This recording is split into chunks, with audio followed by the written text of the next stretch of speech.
శంకర భగవత్పాదులంతటి వారు శివానంద లహరి చేస్తూ ఎక్కడెక్కడో తిరిగి ఏవో పత్రి తెచ్చానంటావు, పూలు తెచ్చానంటావు, గభీరే కాసారే విశతి విజని ఘోర విపిని విశాలీ శైలీ చ భ్రమతి కుసుమార్థం జడమతి సమర్ప్యై చేతస్సరసిజముమానాద భవతే సుఖైనావస్థాతుం జనైహ నజానాతి కిమహో అంటారు. ఎవడు తెమ్మన్నాడు రా ఇవన్నీ? తేవద్దని కాదు, పూజ చెయ్యొద్దని కాదు, ధర్మాన్ని భక్తిని విడిచిపెట్టి ఎన్ని చేసినా పరమాత్మ సంతోషించడు. ఎందుచేత అంటే మనం తెచ్చే ఏదైనా పరమాత్మ సృష్టిలోదే తప్ప మన సృష్టి అంటూ కొత్తగా ఏమీ లేదు కనుక. సమర్ప్యై చేతస్సరసిజముమానాద భవతే సుఖేనావస్థాతుం జనైహ నజానాతి కిమహో. నీ మనస్సన్న పుష్పాన్ని భగవంతుడి దగ్గర పెట్టరా, ఆయన సంతోషిస్తాడు అంటారు. కాబట్టి ఈశ్వరుడు ధర్మపక్షపాతి. ధర్మం ఎక్కడుందో అక్కడ పరమేశ్వరుడు ఉంటాడు. ఎవరు ఆహ్వానించక్కర్లేదు, పిలవక్కర్లేదు. మహాభారతం చదివితే పాండవులు అరణ్యవాసం చేస్తున్నప్పుడు ప్రయత్నపూర్వకంగా ఎన్ని మాటలు వెళ్ళాడో వాళ్ళ దగ్గరికి. లోకంలో 2 పేర్లు పెట్టుకోవడానికి కొంచెం సిగ్గుపడుతూ ఉంటారు. అసలు నిజానికి ఆ 2 అత్యంత ముఖ్యమైనటువంటి పదవులు. ఒకటి డ్రైవర్ అని చెప్పడానికి కొంచెం సిగ్గుపడుతూ ఉంటారు. డ్రైవర్ అని చెప్పడానికి సిగ్గుపడవలసినటువంటి అవసరం ఏం లేదు. ఎందుచేత అంటే యజమాని ఎంత గొప్పవాడైనా నిజానికి యజమాని క్షేమం డ్రైవర్ మీదే ఆధారపడింది. ఆ డ్రైవర్ బిరుదు తను పెట్టుకుని తనకున్నటువంటి కృష్ణ అన్న పేరు విడిచిపెట్టి పార్థసారథి అని పెట్టుకున్నాడు. నేను మెసెంజర్ అని చెప్పడానికి సిగ్గుపడుతుంటారు. ఆయన తనకి శ్రీకృష్ణ అన్న పేరు పక్కన పెట్టి పాండవ దూత, నేను పాండవుల మెసెంజర్ని అని చెప్పుకున్నాడు. పరమేశ్వరుడికి ధర్మం ఎక్కడుందో అక్కడ అంతగా ఒదిగిపోతాడు ఆయన తప్ప మిగిలినటువంటి పై ఆర్భాటాలకి లొంగిపోయేటటువంటి బేలమనస్తత్వం కాదు పరమేశ్వరుడిది. ఆయన పరిపూర్ణుడు కాబట్టి ఆయన దేవతలకి ఆనుకూల్యత వహిస్తాడు అన్న మాటని జాగ్రత్తగా అర్థం చేసుకోవాలి. ధర్మం ఎక్కడుందో అక్కడ ఆనుకూల్యత. అలా ఎప్పుడూ రాక్షసులు ఓడిపోతున్నారు. ఎప్పుడూ ఓడిపోతుంటే ఒకానొకప్పుడు ఒక నాయకుడు తెలివైన వాడు వచ్చాడు. ఆయనే బలిచక్రవర్తి. ఎక్కడిది ఆ లక్షణం? ప్రహ్లాదుడికి మనవడం.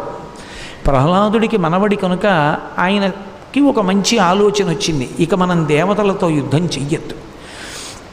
అసలు మనం యుద్ధం చేసి దేవతల్ని గెలవలేం.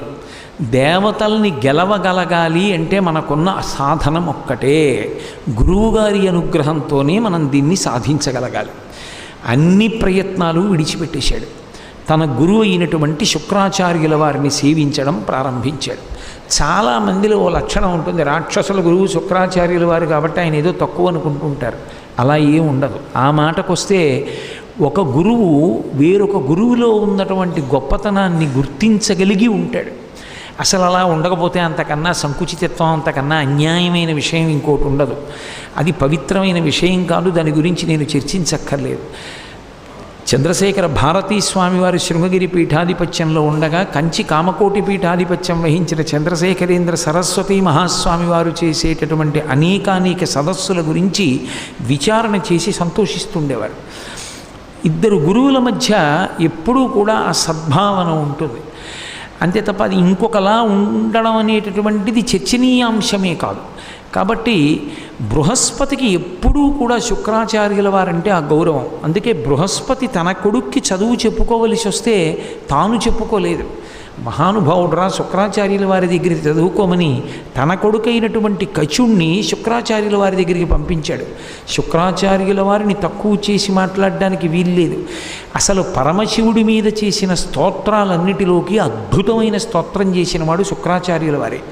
ఒకప్పుడు పరమశివుడు మింగేశాడు శుక్రాచార్యుల వారి మీద చీకాకు కలిగి. మింగితే ఆయన పరమశివుడి కడుపులోకి వెళ్ళాడు. కడుపులోకి వెళ్ళి పరమశివుని యొక్క కడుపులో లోకాలన్నీ చూసి పరమశివుడి మీద స్తోత్రం చేశాడు.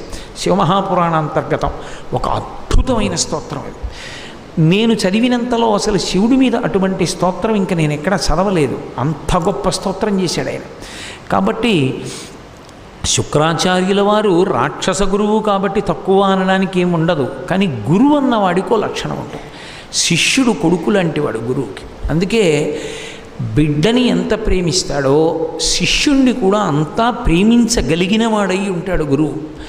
కాబట్టి తన శిష్యుల్ని తాను అంత సంతోషంగానూ ప్రేమిస్తాడు. రాక్షసులకు నాయకుడైనటువంటి బలిచక్రవర్తి యుద్ధ ప్రయత్నాలు విరమించి గురువైనటువంటి శుక్రాచార్యుల వారి శుశ్రూష చేయడం మొదలుపెట్టాడు. శుశ్రూష దేనికి చేస్తారు అంటే అంతేవాసిత్వం కోసం. అంతేవాసిత్వము అన్న మాటకు అర్థం ఏంటంటే గురువుగారి యొక్క అంతఃకరణమునందు ఎప్పుడూ వసించి ఉండేవాడు ఎవరంటే భగవంతుడు ఒక్కడే. అది ఇరుగ్గా ఉండదు ఈశ్వరుడికి అక్కడ చోటు, అక్కడ ఇంకొక దానికి స్థానం ఉండదు. అందుకే సాధారణంగా కొద్దిగా పరాకు స్థితిలో ఉంటూ ఉంటారు. మానస సంచరరే అన్న కీర్తన అక్కడి నుంచే వచ్చింది. ఎప్పుడూ మనసులో ఆ పరదేవత సంచరిస్తూ ఉంటుంది తప్ప అక్కడ ఇంకొక దానికి అవకాశం ఉండదు. ఇంకొకళ్ళు వాళ్ళ స్మరణల్లోకి వెళ్ళరు. వెళ్ళకపోయినా అంతేవాసిత్వాన్ని ఎలా పొందుతారంటే శిష్యుడు గురువుకి శుశ్రూష చేస్తాడు. గురువుకి శుశ్రూష శిష్యుడు ఎందుకు చెయ్యాలి అని అడిగారు. 2 కారణముల చేత చేస్తారు. ఒకటి, ఒక దేవాలయానికి వెళ్ళి సేవ చేయడం ఎటువంటిదో గురువుగారికి సేవ చేయడం అంతే స్థాయిలో వేస్తారు పుణ్యాన్ని. రెండవది, గురువు తన శరీరం గురించి తాను చాలా తక్కువగా ఆలోచిస్తాడు. చాలా తక్కువగా ఆలోచించి శిష్యుల యొక్క ఉద్ధరణ కొరకు తన జీవితాన్ని పణంగా పెట్టేస్తాడు. ఆ గురువుగారు శరీరంలో ఉంటే శిష్యులకి ఉపకారం, గురువుగారు శరీరాన్ని విడిచిపెట్టేస్తే గురువుగారికి ఉపకారం. అదేమిటండి అంటారేమో మీరు. గురువుకి శరీరంలో ఉండడం రమణ మహర్షి మాటల్లో చెప్పాలి అంటే చిన్న గుడారంలో పెద్ద ఏనుగుని కట్టేయడం లాంటిది. ఓ చిన్న శరీరంలో ఇమిడి ఉండడం ఆయనకి విసుగ్గా ఉంటుంది. అనంతమైనటువంటి ఆత్మగా నిలబడిపోతాడు శరీరాన్ని విడిచిపెడితే. అందుకే శరీరం కోసం బెంగ గురువుకు ఉండదు. నీ చెప్పే గురువు అంటే ఒక రమణ మహర్షి, ఒక చంద్రశేఖరేంద్ర సరస్వతి మహాస్వామి, ఒక చంద్రశేఖర భారతి, ఒక రామకృష్ణ పరమహంస, ఒక వివేకానందుడి స్థాయి గురువుల గురించి నేను మాట్లాడుతున్నాను. కాబట్టి అటువంటి గురువులకు శరీరమునకు సంబంధించిన భ్రాంతి ఉండదు. కాబట్టి ఆయన శరీరం పడిపోతే ఆయన బెంగ పెట్టుకోడు. కానీ ఆయన శరీరం పడకుండా ఉండాలని కోరుకునే వాళ్ళు ఎవరంటే శిష్యులే. ఎందుకు కోరుకుంటారంటే గురువుగారు శరీరం విడిచిపెట్టేస్తే మళ్ళీ చెప్పేవాడు దొరకడు. ఎప్పటికొస్తుందో మళ్ళీ అటువంటి అనుగ్రహం కలిగిన శరీరం చెప్పేవాడు ఎవరు ఉంటాడు అనునయంతో. అందుకనే అలా అనునయంతో చెప్పి సంస్కరిస్తాడు కాబట్టి గురువుగారు శరీరంలో ఉండాలని కోరుకుంటారు. గురువుగారు శరీరంలో ఉండాలంటే ఆయన శరీరంలో ఉండడానికి వీలైన రీతిలో శరీరం డస్సిపోకుండా శిష్యులు అనువర్తిస్తారు. ఆయన శరీరం ఎక్కువ ఖేద పడిపోకుండా కాపాడతారు. అందుకు శుశ్రూష చేస్తారు. శుశ్రూష అంటే ఉత్తినే కాళ్ళు పట్టించుకుంటూ ఉంటారని మీరు అనుకోకూడదు. గురువుగారు శరీరం శ్రమ పడిపోకుండా ఉందనకుండా ఉన్న శక్తి శిష్యులకు మంచి మాటలు చెప్తాడు. అందుకని గురువుగారు స్నానానికి వెడితే పంచె శిష్యుడు పట్టుకుంటాడు. గురువుగారు స్నానం చేస్తే శిష్యుడు బట్ట ఆరేస్తాడు. గురువుగారు పూజకు కూర్చుంటే శిష్యుడు పక్కన కూర్చుని పువ్వులు అందిస్తాడు. గురువుగారు పూజ చేసుకుంటూ ఉంటే ఎప్పుడు నీరాజనం వెలిగించాలో అప్పుడు నీరాజనం వెలిగించి అందిస్తాడు. గురువుగారి మనసు కేవలం భగవంతుడి మీద నిలబడడానికి వీలైనటువంటి స్థితిని కల్పిస్తూ గురువుగారు శరీరంలో ఎక్కువ కాలం ఉండేటట్టుగా శిష్యులు చూసుకుంటూ ఉంటారు. కాబట్టి అది గురు శిష్యుల మధ్య ఉండే సంబంధం. దానికి గురు శుశ్రూష అని పేరు. ఈ శుశ్రూష వల్ల ఏమవుతుందంటే అలా చాలా కాలం అయిపోయిన తర్వాత తనకి తెలియకుండానే గురువుకి అంతేవాసి అయిపోతాడు శిష్యుడు. తన కొడుకు కూడా జ్ఞాపకం రాడు. ఏదైనా చిన్న పని ఉందనుకోండి, వాటి మీద ఆయనకి అంత పెద్ద అనురక్తి ఉండదు. ఆ పనులన్నీ చేయడం మీద ఆయనకి భగవంతుడి మీద ఇష్టం, ఓ గ్రంథం చదువుకోవడం ఇష్టం, జపం చేసుకోవడం ఇష్టం. అప్పుడు ఆయనకి వెంటనే ఎవరు గుర్తొస్తారంటే తన కొడుకులా శిష్యుడే గుర్తొస్తాడు. వెంటనే ఆయన్ని పిలిచి కొంచెం ఈ పని చేసి పెడదు అంటాడు. కొడుకు అప్పజెప్పినట్టు అప్పజెప్పేస్తుంటాడు. గురువుగారు భగవంతుడి విషయంలో ఎక్కువ సమయం కేటాయించుకోవడానికి వీలుగా ఆయన మనసులోకి చేరి గురువుగారి పనులు చేయడానికి స్వాతంత్ర్యాన్ని తాను అలా పొందిన శిష్యుడు ధన్యుడు. దానివలన ఎప్పుడో అప్పుడు గురువుకి ఏదో అనుమానం వచ్చిందనుకోండి, ఎందుకు చేస్తున్నావు ఇంత శుశ్రూష అని అప్పుడు అడుగుతాడు. అలా అడగడానికి చాలా సమయం పడుతుంది ఒక్కొక్కసారి. ఆయనకి అంత దాని మీద దృష్టి ఉంటే ఇంకా గురువు ఎందుకు అవుతాడు? వీడు రాజ్య పరిపాలన మానేశాడు, యుద్ధాలు మానేశాడు, నా శుశ్రూష చేసుకుంటూ ఇలా కూర్చున్నాడేమిటి బలిచక్రవర్తి అని శుక్రాచార్యుల వారు ఆలోచించలేదు. చాలా కాలం అయిపోయింది. బలిచక్రవర్తి యుద్ధానికి వెళ్ళాడు. రాక్షసులు బలిచక్రవర్తి చెప్పట్లేదు, కూర్చున్నారు. అది గురు శుశ్రూష అన్న మాటకు అర్థం. ప్రాణం పెట్టి చేశాడు. గురు శుశ్రూష చేయడం అంటే ఏమిటో అసలు మీరు పురాణాల్లోనూ కావ్యాల్లోనూ పరిశీలిస్తే ఇంత గొప్పగా ఉంటుందా అనిపిస్తుంది. నారదుడు అంత గొప్పవాడు అవ్వడానికి కారణం గురు శుశ్రూషే. భాగవతంలో ఆయనే చెప్పుకున్నాడు. కాబట్టి అలా శుశ్రూష చేస్తూ ఉండిపోయాడు. ఎప్పుడో శుక్రాచార్యుల వారికి అకస్మాత్తుగా అనుమానం వచ్చింది. నువ్వు రాజ్యం చెయ్యాలి, పరిపాలన చేయాలి, యుద్ధాలు చేయాలి, నువ్వేమిటి ఇలా కూర్చుంటున్నావు, అన్నీ మానేశావు, నాకు అంతేవాసిత్వం శుశ్రూష చేస్తూ కూర్చున్నావు, నీకేం కావాలి అని అడగవలసిన అవసరం ఆయనకేం లేదు. ఆయన మనసులో కోరిక ఏమిటో తెలుసుకుంటాడు. ఓ దేవతల్ని గెలవాలి, గెలవలేకపోతున్నాడు. ఇప్పుడు ఇతను గెలవడానికి కారణం ఏదై ఉండాలి? భగవంతుని అనుగ్రహమే మళ్ళీ కారణం అవ్వాలి. ఏ భగవంతుని అనుగ్రహము దేవతల పట్ల ఉండడం వల్ల దేవతలు గెలవగలుగుతున్నారో ఆ భగవద్ అనుగ్రహాన్ని శిష్యుడికి తెచ్చి ఇవ్వాలి. అలా శిష్యుడికి తెచ్చి ఇవ్వడానికి లోకంలో ఉన్న ఒకే ఒక్క సాధనము యజ్ఞము. యజ్ఞము ద్వారా అవతల వారి కోరికని తీర్చడానికి కావలసినటువంటి మంత్రభాగ సమన్వయం చేస్తారు. ఒక యజ్ఞంలో ఏదో ఒక ధూమం పైకి వచ్చిందనుకోండి, ధూమం వల్ల వర్షం పడిందా అని పరిశీలనం చేస్తే తెలుస్తుంది అనుకోవడం తప్పు. యజ్ఞంలో వాడిన పదార్థానికి ఎంత శక్తి ఉంటుందో అంతకన్నా ఎక్కువ శక్తి దాంట్లో వాడిన మంత్రానికి ఉంటుంది. మంత్రము వలన వచ్చినటువంటి శబ్ద ప్రకంపనల వలన ఈశ్వరుని యొక్క అనుగ్రహం కలుగుతుంది. ఇప్పుడు ఇక్కడ సభ జరుగుతోంది, అకస్మాత్తుగా ఎవరో లేచి కోటేశ్వరారో అని పెద్ద అరుపరిచాడు అనుకోండి, నేను ఆపి ఎందుకు అలా అరిచాడని వింటానా విననా? నా పేరు పిలిస్తే నేను ఎలా స్పందిస్తానో, భగవంతుణ్ణి స్వరంతో వేదమంత్రాలతో దేవతల్ని పిలిస్తే దేవతలు దానికి వస్తారు. అది ప్రధాన కారణం. అంతేకాని పదార్థం వల్ల వచ్చేటటువంటి ప్రయోజనం కొంత తక్కువ. వేదము ప్రమాణము కనుక వేదములోని మంత్రాన్ని స్వరంతో పలికినప్పుడు వచ్చినటువంటి శబ్ద ప్రకంపనలకి ప్రతిస్పందించినటువంటి దేవతల యొక్క అనుగ్రహ శక్తి మేఘరూపమై వర్షిస్తోంది. కాబట్టి మంత్రశక్తి యొక్క ప్రకంపనలు ఎక్కువ అనుగ్రహాన్ని కటాక్షిస్తాయి. కాబట్టి ఇప్పుడు తాను ఇంకొకటికి ప్రయోజనం చేకూర్చాలంటే ఆ ప్రయోజనం చేకూర్చడానికి మంత్రం రానటువంటి శిష్యుణ్ణి యజమాని ఈ యాగం చేస్తే దీని ఫలితం ఎవరికంటే నాకు కాదు వాడికి ఇవ్వండి అని పిలుస్తాడు దేవతల్ని. దశరథ మహారాజు గారికి బిడ్డలు లేరు, పుత్రకామీష్టి చేయించాడు, ఇష్టి చేయించాడు. ఇష్టి అంటే హోమ ప్రక్రియ అని ఒకటి ఉంటుంది. హోమము అని ఎప్పుడు పిలుస్తారంటే అగ్నిహోత్రములోనికి హవిస్సుని దేవతలను ఉద్దేశించి సమర్పిస్తే హోమం. శాల అంతటినీ కలిపి యాగశాల యజ్ఞము అని అంటారు, దీక్ష ప్రారంభం నుంచి దీక్ష పరిసమాప్తి వరకు. ఇందులో ఈ హోమ ప్రక్రియ, యజ్ఞ ప్రక్రియ, యాగ ప్రక్రియ, అగ్నిహోత్రం ద్వారా దేవతలకి హవిస్సులిచ్చి దేవతలని ప్రీతి పొందేటట్టుగా చేసి దాని వలన యజమాని యొక్క కోరిక తీరేటట్టుగా వేదమంత్రాన్ని సమన్వయం చెయ్యగలిగినటువంటి పద్ధతి కలిగినటువంటి విశ్వాసము కేవలము సనాతన ధర్మమే, వేరొక విశ్వాసము లేదు. అగ్నిహోత్రంలో హవిస్సిచ్చి దేవతల్ని పిలవడం అనేటటువంటిది ఒక్క సనాతన ధర్మమునందే, ఇంకా ఎవ్వరికీ లేదది. ఇది అనాది, ఎప్పటినుంచో ఉంది. అందుకే బలిచక్రవర్తిని పిలిచి శుక్రాచార్యుల వారు అన్నారు, నీతో నేను విశ్వజిత్ అన్న యాగం చేయిస్తున్నాను. తనకేం అక్కర్లేదు, గురువుకేం కావాలి, అన్నీ తానయ్యున్నవాడు గురువు. అందుకని ఆయనకేమి ఇది కావాలన్న కోరిక ఉండదు, శిష్యుడి కోరిక తీర్చాలి. వశిష్ఠుడు ఎలా దశరథ మహారాజు గారి కోరిక తీర్చాడో అలా నేను నీ కోరిక తీరుస్తాను అని బలిచక్రవర్తిని యజమానిగా కూర్చోపెట్టి విశ్వజిత్ అన్న యాగం చేయించాడు. విశ్వజిత్ అంటే విశ్వమునంతటినీ గెలవగలిగినటువంటి శక్తి వస్తుంది. దేనివల్ల? పరమేశ్వరానుగ్రహం వల్లే. ఆ పరమేశ్వరానుగ్రహాన్ని తిప్పడానికి సాధనం యజ్ఞం. యజ్ఞమునకు ప్రధాన ఉపకరణము వేదమంత్రం, పదార్థము అనుషంగికము. ఇప్పుడు యజ్ఞం ప్రారంభమైంది, పూర్ణాహుతి అయింది.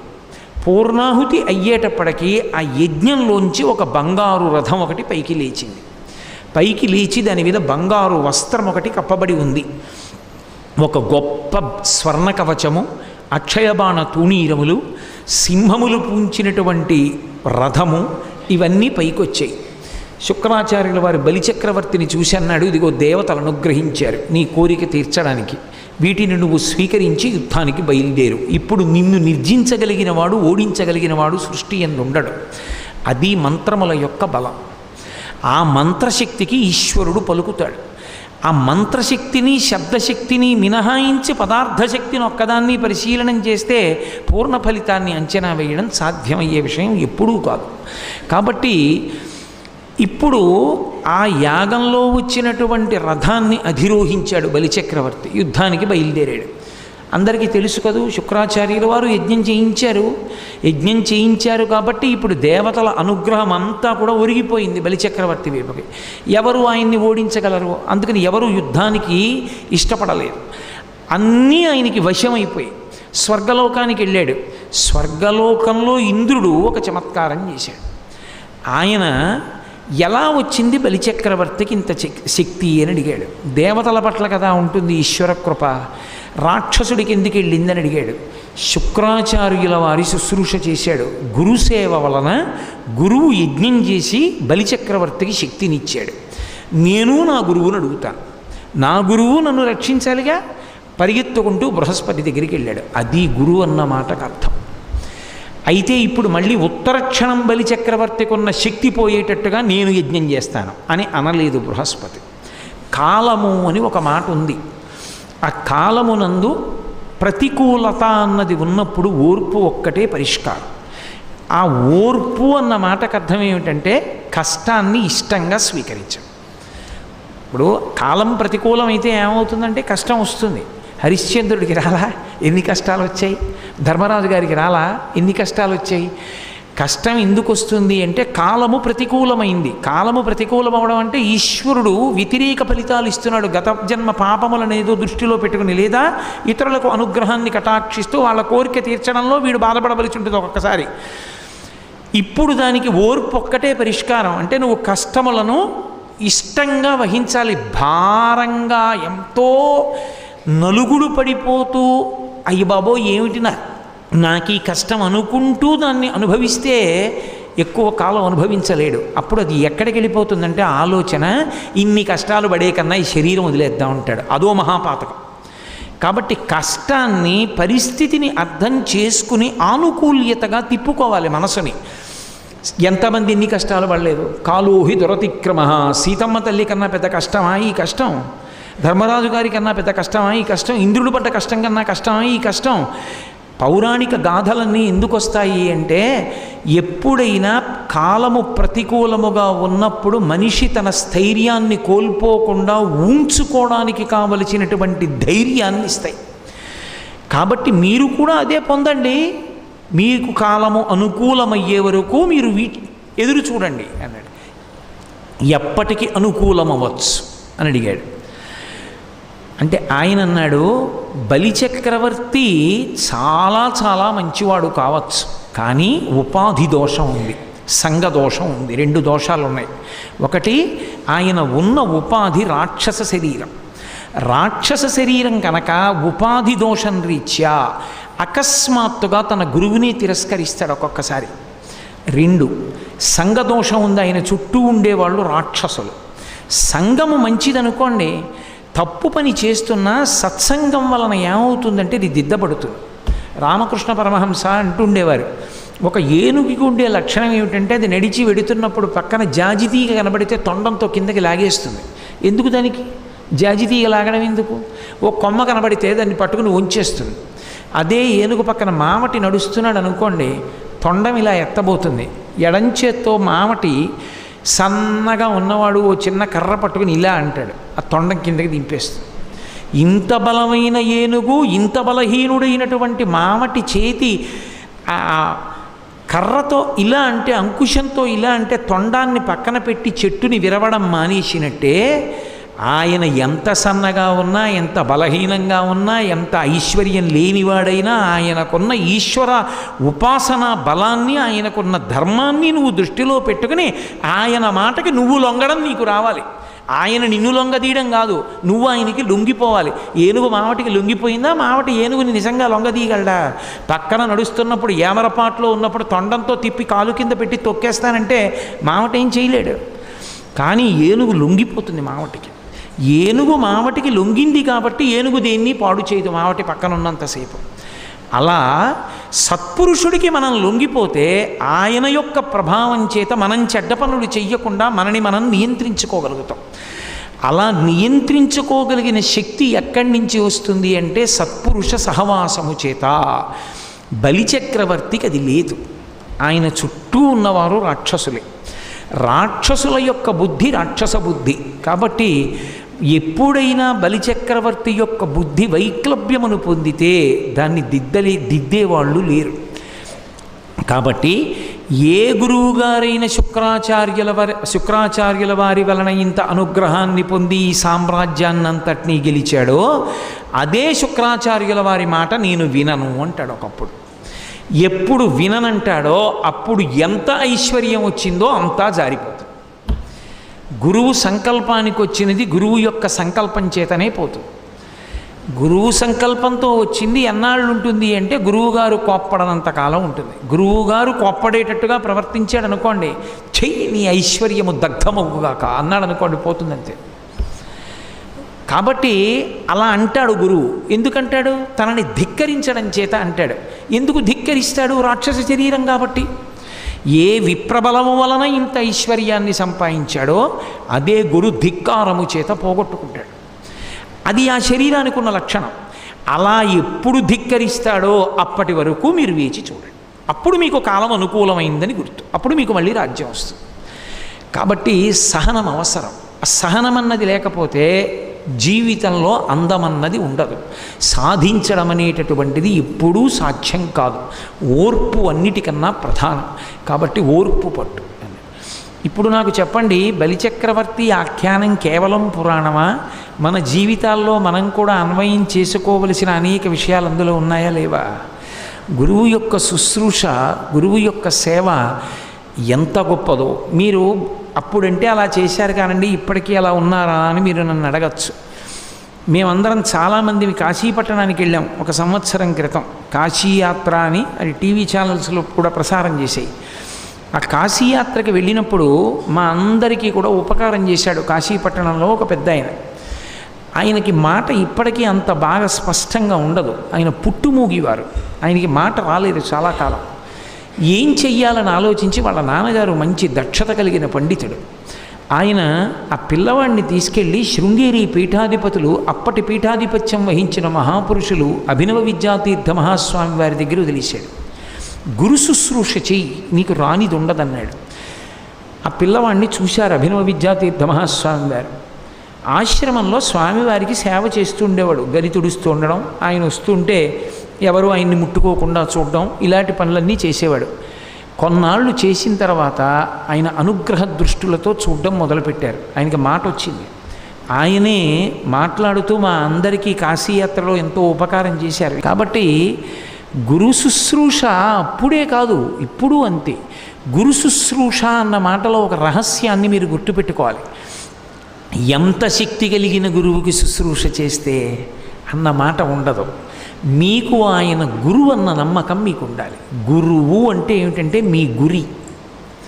నేను ఒక గడ్డి పరకని తీసి ఇది నా గురువు అని గురి పెట్టుకున్నాను అనుకోండి, ఇప్పుడు ఆ గడ్డి పరకకి నన్ను రక్షించగలిగిన